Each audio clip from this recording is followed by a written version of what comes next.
back in the chair, back in the big chair. I'm off the dairy at the moment, so I'm drinking milk made out of porridge oats for tea, which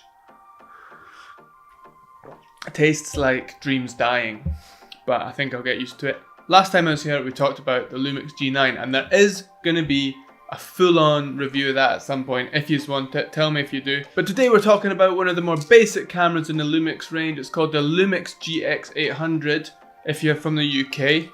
Okay, so depending on where you live in the world, this camera can be called the GX850, the GX800 or the GF9. Either way, they're all the same cameras, they're wee beasts. But today's video is about why I own one. If I've got a top of the line G9, a Canon 5D2, then why do I need this guy? Well, for me, when you're in social situations, the size of the camera really counts. Let me put this down because it's rattling. If you're carrying around a big clunky DSLR, mirrorless camera, whatever, they stick out. So say I'm using this guy at a party. If I'm sitting across a table, snapping away with this guy, the chances of me getting a natural photo are just not as high. And DSLRs and even mirrorless cameras are pretty big. Look at the size comparison between these two cameras, ridiculous. Yes, these bigger DSLRs are better, way better, but the GX800 packs a punch. It's great for like a party scene, it fits in your pocket, and it takes some awesome photos. And the main question is, am I as likely to take this to a party as I am to take this to a party and take photos? Or anywhere that isn't just a formal shoot? Now I picked up the GX800 for £150 on eBay, and because it's a micro four thirds system, it works with all my lenses. And I find that I'm just taking more photos in general because I have it. It can't do everything, but what it can do is really impressive for the price point.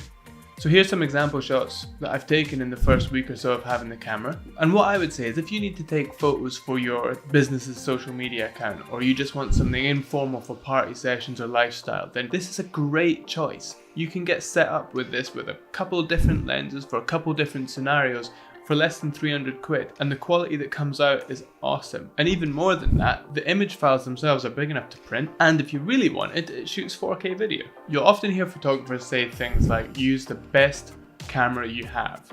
And I do agree with that to an extent, but what I would say is take the camera you're actually going to use. And I say that because it's all very well banging something like this guy into your bag and heading out to a party, but cameras like this can be intimidating for other people, and you can feel quite self-conscious with something like this when you're just supposed to be kind of relaxing at a party. It's quite a lot. So if you're hesitant to use the camera, then why bring it at all?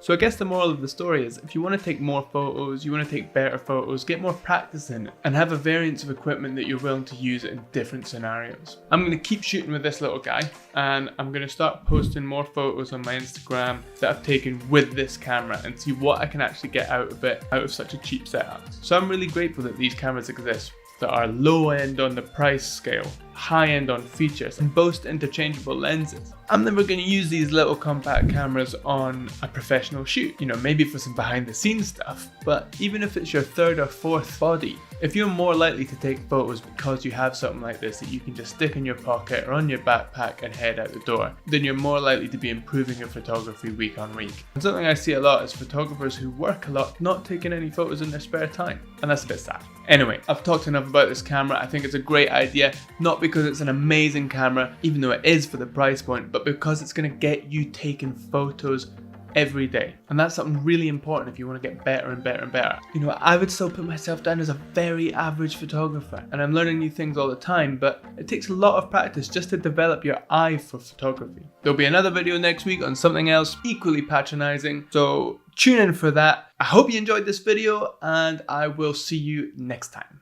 Get this mic out of my face! Okay, was that good? I hope so. My face is probably somewhere on the screen. There's a subscribe button down there. There will be new videos every time I can get myself together to make one. Hopefully every week. I hope. Subscribe.